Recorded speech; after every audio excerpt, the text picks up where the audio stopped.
Hey everyone, today I'm going to cover a topic that that became especially important in this area following Hurricane Helene. I think it woke up a lot of people's eyes to the possibility of natural disaster and what it can do to a family. Most natural disasters, now Hurricane Helene was one of those crazy situations that no one expects, that come along once in a long time, but frequently there are natural disasters that affect the family, affect your home, affect electricity and utilities, and you need the ability to survive for a pretty good amount of time independent of those things. And so today I really want to talk about how to prepare yourself for any situation like that, whether it is utilities going down, power and water, electricity, or a human-made situation like a terrorist attack, anything like that that's unexpected that can just take everything down, and you have to be able to be self-sufficient and survive.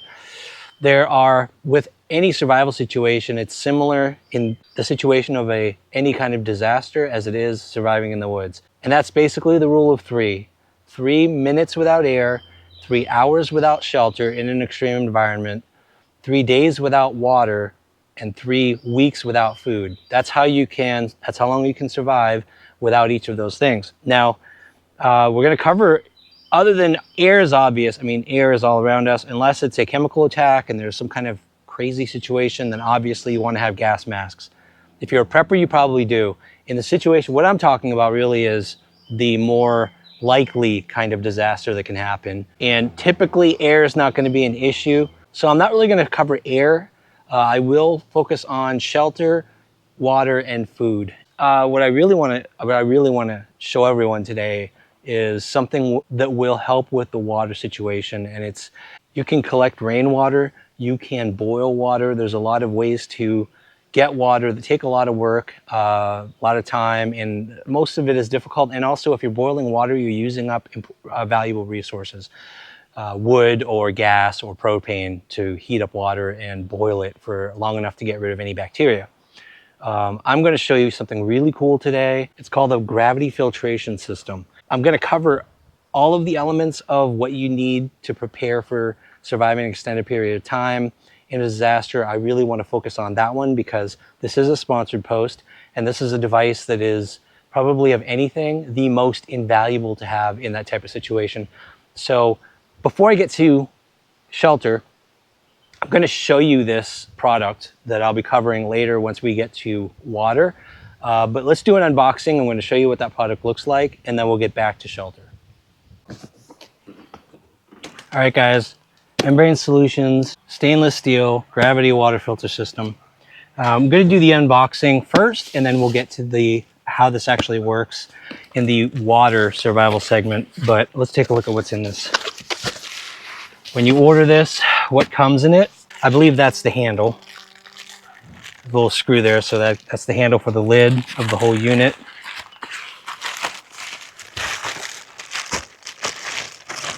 Looks like that's probably the base.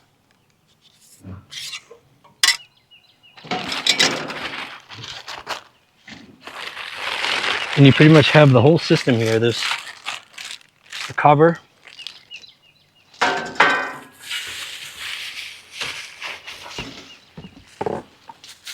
There's the unit.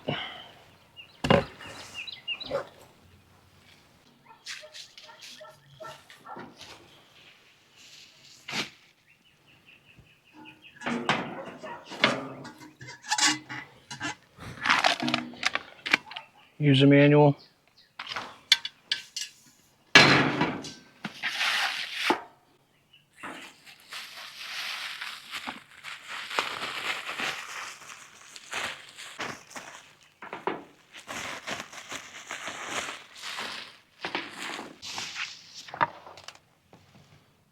Comes with filters.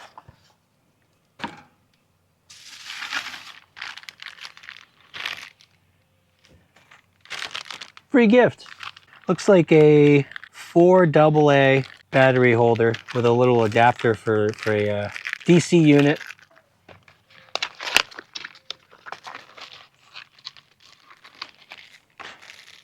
Power supply. 5 volt, 2 amp power supply.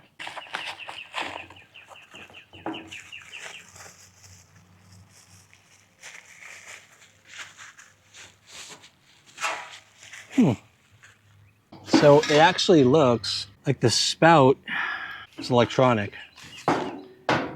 That's what the plug is for, but if you're out of power, obviously, batteries will power it. Take a look at the manual and assemble this thing. It says it handles sediment removal, chlorine removal, taste and odor filtration, hollow fiber membrane, and UV disinfect. I have a feeling that's what the power's for, UV, the UV light. That's actually pretty cool. With the stand, it will stand 25.8 inches high once assembled. Flow rate is 0.1 liter per minute using the filter element without power, 1.5 liters a minute with the UV module. Each filter can filter up to 3,000 gallons of water. That's quite a bit.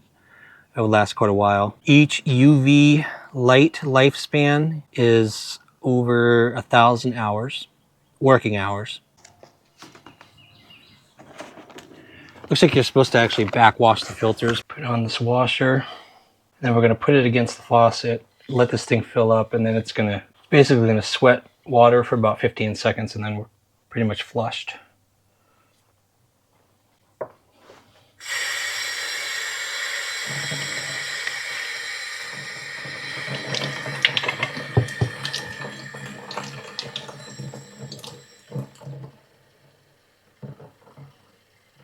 Yeah, it's sweating water right there.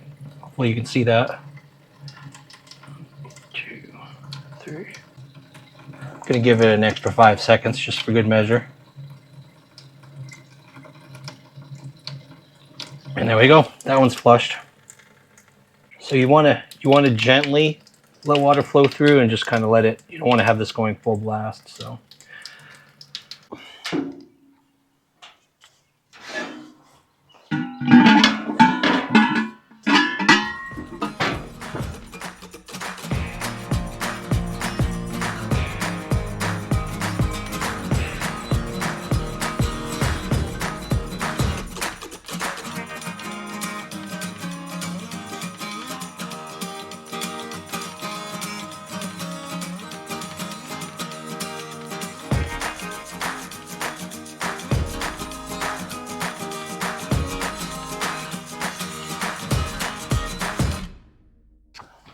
Honestly, that's all there is to it. That took 10 minutes, maybe 10, 15 minutes to set it up. Basically, for the UV light, if you're going to use that, if you have electricity, pretty much just plug in your power cord into the unit, and then the USB side to your adapter. And you got UV to really kill impurities in the water. So that's actually pretty cool. It does work without the UV light, obviously. If you don't have electricity, carbon filters do a really good job of filtering your water. So that's really all there is to it. And the water, you basically get a bucket, you pour the water into the top unit. It filters through at the filter rate, which again is 0.1 liter per minute. So it will filter 0.1 liters every minute. If you pour water in there and you let it sit for a while, within not very long, you've got a good amount of water. And the UV module puts out 1.5 liters per minute. So pretty straightforward to use, easy to assemble. Honestly, doesn't need anything. You could store this outside potentially and have it collect rainwater if you wanted to. To do that, I would probably configure a large tarp system, clean tarp obviously, above the top of it to capture a wide area of rainwater and then kind of filter it through into the top. But honestly, we've got a lake over here, so I would take a bucket down to the lake, get some lake water, pour it in here, let it filter, and then we've got clean water right straight out of the lake. So that's how you assemble it. That's how the unit operates. It's definitely high quality. Membrane Solutions did an amazing job on this one too, just like their filters. So let's get back to the first things you need to survive any disaster situation between 4 to 6 months, and then we'll get back to actually pouring some water in this thing, seeing how well it filters, and trying it out. Okay, so we'll get back to the gravity filtration system once we get to how you can prepare for having water for your family. However, first thing is shelter. And in the cold, in the rain, in the snow, You want to have something other than your house. If, God forbid, something destroys your house or makes it unlivable, you want to have a backup. Campers, especially older campers, are not that expensive. We actually got this little one for about $3,000. You can get them for under $2,000 in some cases. There's just more work to be done, but it's pretty cost effective because, especially if the frame is good, the frame is actually pretty good on this one. This is I think it's a 1960s. There's actually a whole club out there of people who renovate these things, and Jen really wanted one of these. In the case where we have to get out of here, we need a place to live. I could throw this on the back of the Jeep. We can get this out of here, and we have a place to live. At least over the short term. And so what typically happens when you get an old camper like this is, obviously it needs a good cleaning. The outside might need patching. The roof usually needs to be repatched or resealed, and that's what we're kind of in the middle of doing now. Eventually you get to the inside, and usually what you have to do is, I'm going to show you the inside of this thing.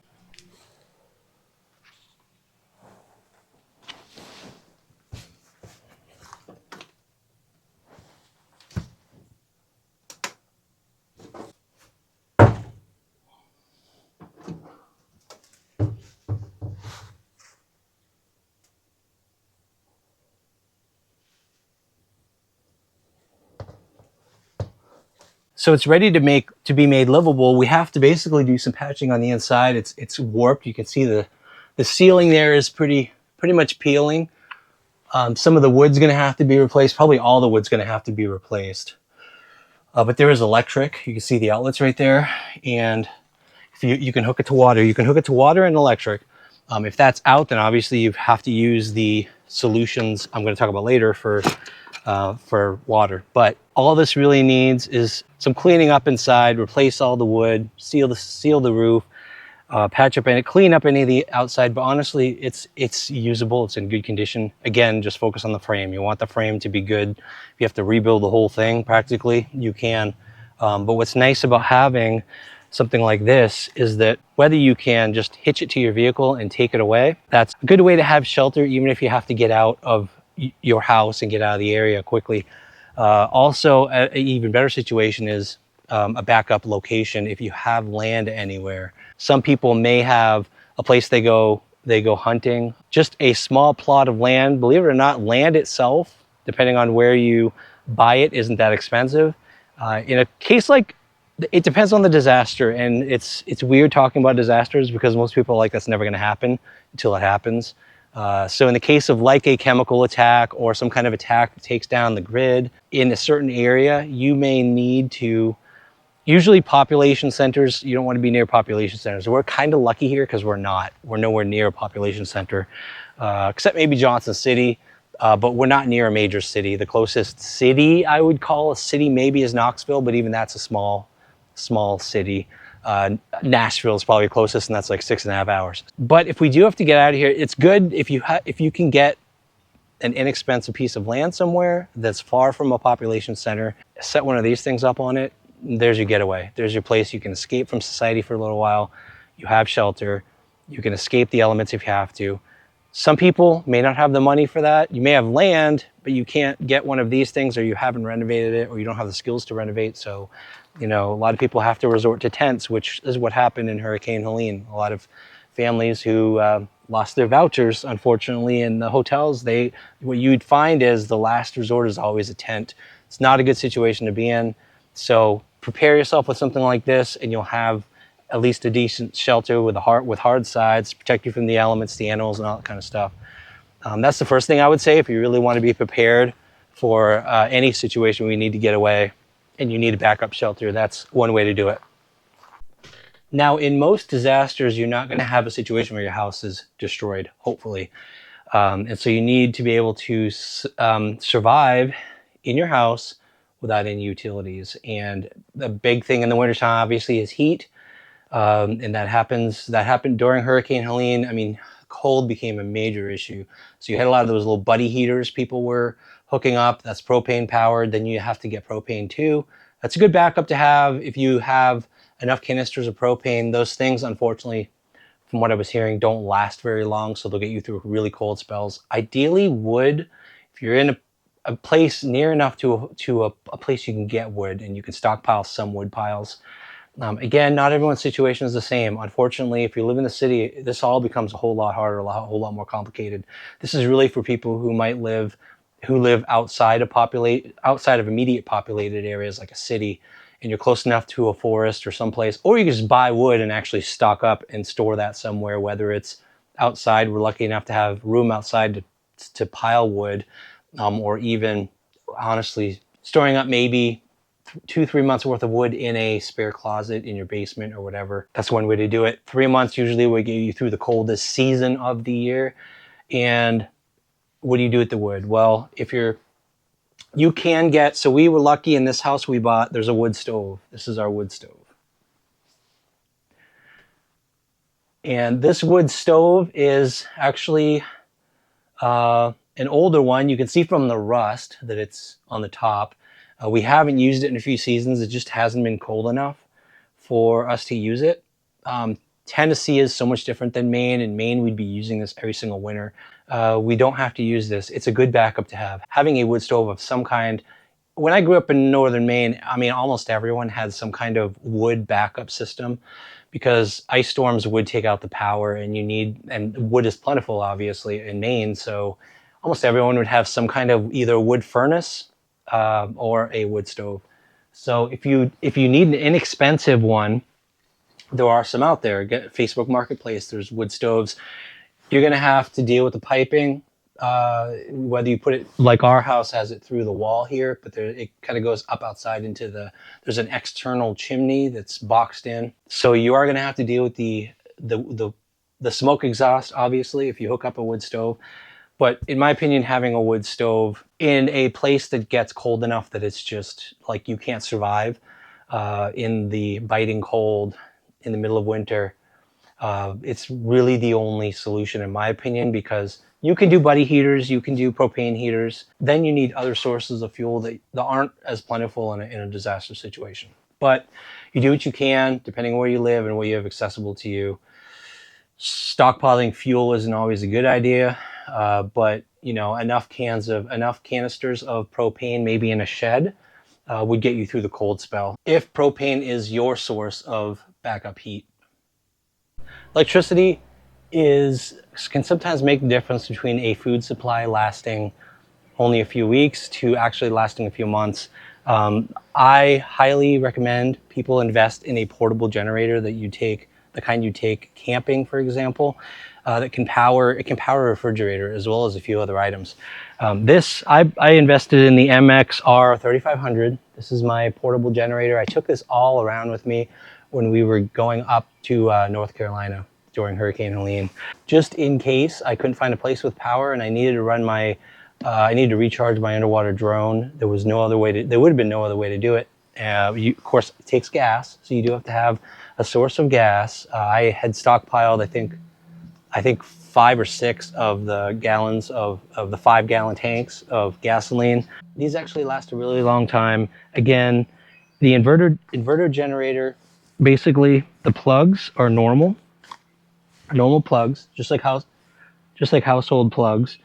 This one actually comes with high voltage plug. You can actually run a higher amperage appliance using this. Not that I would, because you'd run out of fuel a lot faster. This is really to run a refrigerator, which only takes 120 typically. And so it takes very little fuel, lasts a long time. The one we bought, this one is actually a 3 kilowatt generator, portable generator. Its DC output is 5 volts at about 2 amps, I think, 2.1 amps. Yeah, 2.1 amps, 120 volts at 25 amps. That's AC current. So enough to run an appliance and a few other things if you want to. Running a refrigerator, you don't have to run it constantly, obviously. You can run it long enough to get the temperature cold, keep it shut, and it can last a really long time off of a generator. You just run it for a while. Again, then you just unplug it, turn it off, save gas, keep your food cold. It would be annoying, but it's one way to help fresh food keep for a lot longer. Obviously, you can charge up all your devices, your phones, assuming there's phone service during the disaster. But having a source of power you can turn on every now and then when you really need it is invaluable. So I highly recommend a portable generator. And if you there is no disaster, you can still use it while camping, which is great. Let's cover food. Food is a tough one. Most people don't want to deal with stockpiling food. Obviously, preppers. This video is not for preppers. If you're a prepper, you've got entire bins filled with food, dry food usually. For regular families, the technique that we use, we don't like stockpiling things either. We don't want things to go bad. The ideal way to do it as a family is to not just stockpile, but actually use and cycle through. Hey, Moon. We have a lot of canisters like this that we keep a lot of dry foods in. It's airtight, which is good for keeping everything dry and lasting as long as possible. But really, it's a matter of stockpiling cans and dry foods. Once you get through your refrigerator, the refrigerator will last you for, depending how much food you have in there, if you keep it fully stocked, get down. If you keep it fully stocked, your first few weeks to potentially even a couple months can be surviving off of fresh food if you're using a generator to keep it cold. Then you got the things in the freezer, so that will last you even longer and stay longer usually. Once your fresh food is out, you're a couple months in, things still aren't getting better, is when you're going to be resorting to your canned food, your canned and dry food. Simple things that you can mix together in multiple meals, things like canned beans, canned veggies, and you can get canned meats. So once you run out of meat in your freezer, you're going to have to go to canned. We have I like clams, so we have a whole bunch of canned clams, sardines if you like sardines. You can get chicken, you can get salmon, you can get a whole bunch of meat that's canned. It doesn't taste quite as good, obviously, but it's going to give you protein, and it'll last forever. This, for example, this can right here, the expiration date is, if I can see it. The expiration date on this is 2 years from now. Most canned foods will last between 1 to 2 years. Dry food as well, for example, just a box of spaghetti, dry spaghetti, has an expiration date of about a year from now. So you get about a year out of dry pasta. Longer, actually, that's the best buy date. So it'll last longer than a year, and it'll still taste fine. I would suggest looking up the actual expiration dates of foods like pasta, canned foods, so that you don't actually get sick, but you can eat them beyond their best by dates. If you want to make things last even longer, dry beans, dry rice, beans and rice last a long time. They have very long shelf life. So stockpiling on these, and the problem is we don't get a lot of these. We usually like to stockpile all the cans. We have a pantry back there in the basement that we kind of keep them coming through. So you can build up over time. So you can have between 3 to 6 months worth of food that you're just kind of cycling through. You bring forward as it gets closer to the expiration date. You use it in your regular meals, and then you just keep buying new ones. So you're maintaining that 4 to 6 month supply at all times. The other thing I would say is the last staples. So the staples that last the longest and can be mixed and used in almost any meal: beans, rice, pasta, canned veggies, because veggies have so many nutrients. Frozen is going to last a long time, and they have even more nutrients than canned. Once you run out of your frozen food and you run out of fuel, you're going to have to go to canned. So stocking up on canned veggies is always a good idea too. Again, 3 to 6 months supply, well beyond the expiration date. I mean, you're going to be going through these things every 6 months, but they expire well beyond that. So as long as you keep cycling through, you'll have 6 months of food. The last thing I also want to mention is potatoes. Potatoes are fantastic, and people don't realize that stored correctly, potatoes last a very long time. And the beautiful thing about potatoes, if you get the organic kind, if you buy organic potatoes that sprout, they actually do sprout, because the non-organic kind are actually will not sprout. If you get the organic kind and they have sprouts on them, you can cut the pieces off with the sprouts. You can replant them even inside the house in a bucket of soil or a pot of soil, and you can regrow potatoes. So talk about having food for a long time. I mean, if you're really desperate, you got potatoes. If you've seen the movie The Martian, that's how he survived in space on Mars for an extended period until the whole thing blew up, obviously. But the point is, potatoes are a fantastic renewable source of food. having an easy supply of canned and dry food, 6 months worth that you're cycling through at all times, you're going to be fine. You will have enough food for between 3 to 6 months.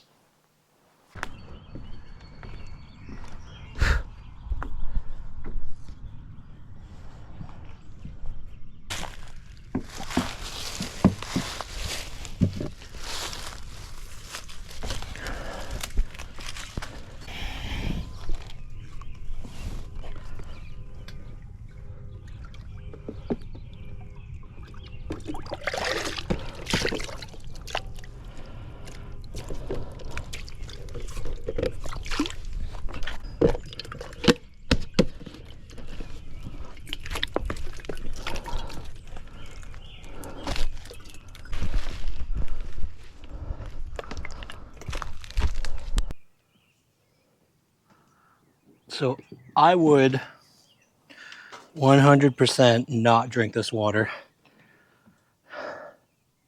You can see the floaty things on the top. Some debris. The water's like yellowish kind of. Which, if you're familiar with Tennessee lakes, it's pretty much muddy, and I'm surprised it actually is not more yellow. And I got it right near the shore, so I'm sure there's dirt and just a lot of floaty things. So I'm going to plug in the UV. I want to see how well this treats lake water, just basically raw lake water. I'm going to pour it in the top, give it time to filter down through. And I'm going to plug in the UV, and basically this thing is like your own water treatment plant that you could take with you camping or anything else like that where you have no water. So it makes it, honestly, probably the easiest way, the fastest way to get super clean water. So we'll see how clean it actually is. I'm going to pour this on the top, give it some time to filter through the 3 carbon filters. And then I'll plug it in and we'll see how good the water tastes.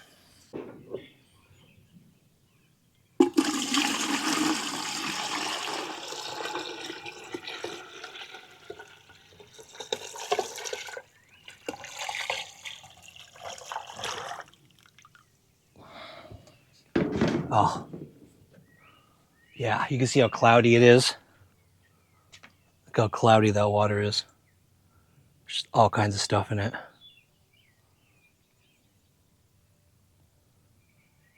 We'll see.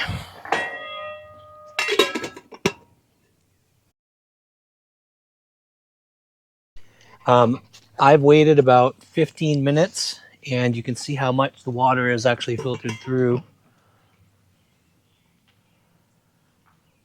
Like the manual said, 0.1 liters per minute, so it's come down about a couple inches. Definitely gravity powered. It's pretty cool, actually. So I'm going to go ahead and try a bit. So it's gone through the carbon filters. It just drops right into this container, and this has a UV light. I'm going to turn it on, fill up the glass, and we'll have a taste.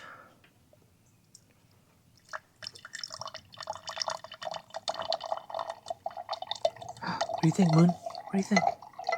No, you can't have any. Well, you could have some. This light actually comes on to show you the UV lights working. It's kind of cool. Hey. So the final treatment, once it comes out of the bottom container, the bottom compartment, is UV. Looks pretty clear to me. I can't wait for the whole thing because it's starting to rain.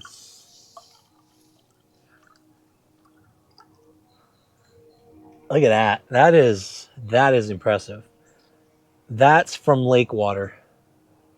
Look how clear that is. No particles, no nothing. And the last final test is the taste.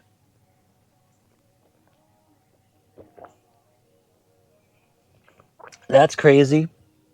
It actually tastes like water that coming out of your faucet. Like if I go in the house and turn on the faucet, and even that's town water here, so that's not even I would say this probably tastes a little better, to be honest with you. Town water is treated pretty much using the same kind of process, maybe a few more steps. But like this, if you take a cup and you try to drink this water out of the lake, it's disgusting. I mean, you've got number one yellow water. You can taste it's like a fishy, dirty taste, and this is like pure clean water, unbelievable. So membrane solutions, pretty cool contraption, and it works really well. I think we're definitely going to use this anytime we go camping, because just to not have to bring a ton of water with you, and then to have this in the case of an emergency or something where the water dies, the water goes out here at the house. We've got the whole lake here, and the only thing is you got to keep in mind that after a while the flow through the filters will slow down as it captures more and more dirt and grime and all that kind of stuff. So you've got to take them out every now and then. You have to take them out every now and then and do the back flushing that I showed you earlier, and then you wash the outside. No soap, just water. You back flush and then you wash the outside. Make sure it's all clean again, and the flow comes back to normal. I don't know how long that takes for that to actually happen, but the flow rate right now, it's pretty quick. I mean, in 15 minutes to get 2 inches down of this kind of volume is pretty good. But yeah, I'm just gonna leave it out here and let it keep on filtering the lake water. I might actually use this. I might actually drink the rest of the water. It's that good. So yeah. Anyway, it is raining. I hope you enjoyed this video, and I hope it was helpful for you to come up with at least the minimum things you need to be prepared in the case of some kind of emergency or disaster. You can last 4 to 6 months, if not longer. If you have all these little things kind of prepared ahead of time, ready to go, I would say some additional things, if you really want to put in the effort, is put together a go bag. A go bag, you might have a bunch of changes of clothes, some food, I would not, obviously you can't stuff this in a go bag. So Membrane Solutions also has that straw, that water filter straw that I reviewed not long ago. I would throw one in there too, because no matter where you are, you still have water with one of those. First aid kit, personal protection, a knife, I would say firearm, depending on where you are. If you can get a concealed carry permit, a firearm, and just that's it. And then I would also throw in maybe a individual tent. Each person can have their own tent in a go bag. So if you have to, if you can't stay in your car, then you have a place to. You also have shelter, food, and water.